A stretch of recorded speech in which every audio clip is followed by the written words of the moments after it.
humingi po akong testimony dahil po sa nangyari sa buhay ko. Hindi po ko tatagalin dahil mula sa pulpo na naging 7 taon nagulang po ako. Pag ano na lang po, kay 5 na lang dahil matagal ko kung wala pa nung 7 years old ako, eh nagawa na ng Panginoon ng mga kabutihan at pinagaling na po ako ng talagang total na po. Ako ay patay na ng 7 years old. Nilagay na po ako sa lamesa, may puting damit, dinadasalan, at may mga kandila. Pero ang Panginoon ay napakabait po. Yes. Binigyan po ako ng pagkakataon pa na mabuhay. Wala po akong mahiling na sobrang pasasalamat po talaga. Dumating po ang panahon na nagkaroon po ako ng 2 anak. Yung pangalawang anak ko na yung lalaki. Patay na rin po ako noon. Kinagat po lahat. Mga tapa ako, hanggang bubog ko na, hanggang kung ano man na pong ginawa sa akin. Pero, nakapunta po ako sa langit na hindi ko po, talaga po, dinala ako ng Panginoon sa langit at ako hindi po ako pinapasok. Ako po ay sinalubong ng ating, may hawak po ng manok. Si San Pedro po. Umakit na siya po sa hanggang napakataas. Dalawang pagkakas lang yun, pero dinala ka balik. Mataas po yung hanggan na inakyatan ko. Tapos, pinahinto po ako doon sa may gitnaan. Pero ang yung pinuntahan ko po yung langit na napakaganda po. Puting lahat. At sinalubong po ako ng ating San Pedro. Dalawang tagawag na lang. Sabi niya sa akin, diyan ka lang, wag kang aakyat. Sabi na nga ba? Sabi niya, bumaba ka. Ang anak mo, naghihintay na dumede sa'yo at gutom na. Bumaba po ako, 6 na buwan lang po yung aking pangalawang anak. Praise the Lord. Bumaba ako, nakita ko na lang po, madaling araw, alas 5 ng madaling araw. Ang dami pong tao na talagang pinaligiran na po ako dahil sabi nila patay na daw po ako. Pero nung nakita nilang namulat po ang mata ko, nakiyakan po ang tao. Sabi niya, milagro na itong nangyari. Sa pagpangatlo po, itong nangyari sa akin. Pero ilang beses na po akong bumaksak dito sa San Pedro. My way si Lord.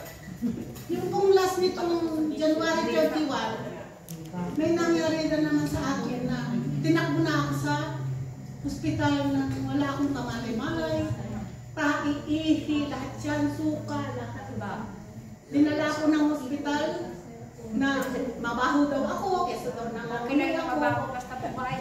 Sabi ko po nahihiya ako sa mga nagtakbon sa hospital sa akin. Sabi ng ambulansya sa akin, mapasanada, sabi nila, hinto namin ng sasakyan, magsuka ka lang, isuka mo lang yung gusto mo sa akin. Hinunto po yung sasakyan, yung nasa daan kami. Tapos, sabi niya, está bien, sabi ng mga babae. Está normal. Tapos, pagdating ko po ng hospital, hinignan po ako, hinugasan po ako, nahiya na po ako, dahil lalaki yung mga nahugas sa akin. Oo, sabi nila, no pasa nada, hiha, sabi nila, nalis nila yung pati ko, ginupit, pati panghalon. Kasi po, talaga, sabi nila ¿qué pasa? Sabi niya, está bien, sabi naman nila sa akin. Tapos kinuha po yung aking sugar at blood pressure. Nagkatapat po na bumaba lahat yung sugar ko at yung aking blood pressure. Kaya po bumagsak ako. Nakalimutan uminom ng gamot. Hindi, uminom po ako.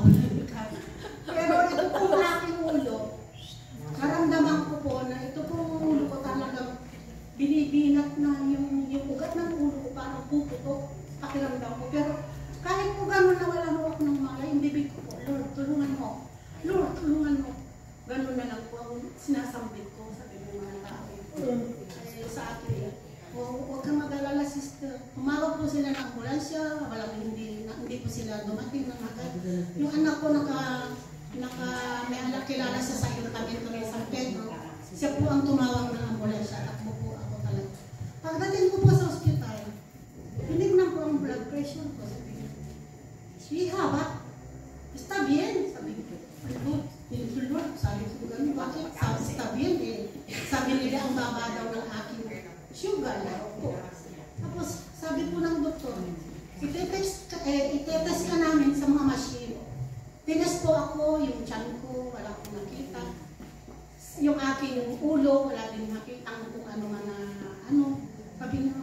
Wala ka naman sakit, sabi ng doktor sa akin. Dalawang tanggal. Ay, Diyos ko, Lord, salamat po. Kahit po ang ating Panginoon, napakabuti niya lalo. Kung Amen. lagi po ninyo sa natin sasambitin sa ating labi. Hindi po tayo pababayaan ng Panginoon. Amen. Amen. At yun po, nung pagkatapos po nung gano'n, at 31 po ako, dinako sa ospital. Mga din po birthday ko. Kung magahan po ng 9, Ajis, papunta na po tayo dito sa church round. Ngayon na po eh. Biruin niyo po ng alas 8 pa lang. Nagising ako, ang alam ko, gising ako, pero bakit nananaginip po ako na? Marami pong tao na parang pinag-preaching ko sila. Wow. Tapos binabato pa ako kung ano-ano sinasabi. Yan, luka-luka yan, ganito, kasi ganyan, sabi nila.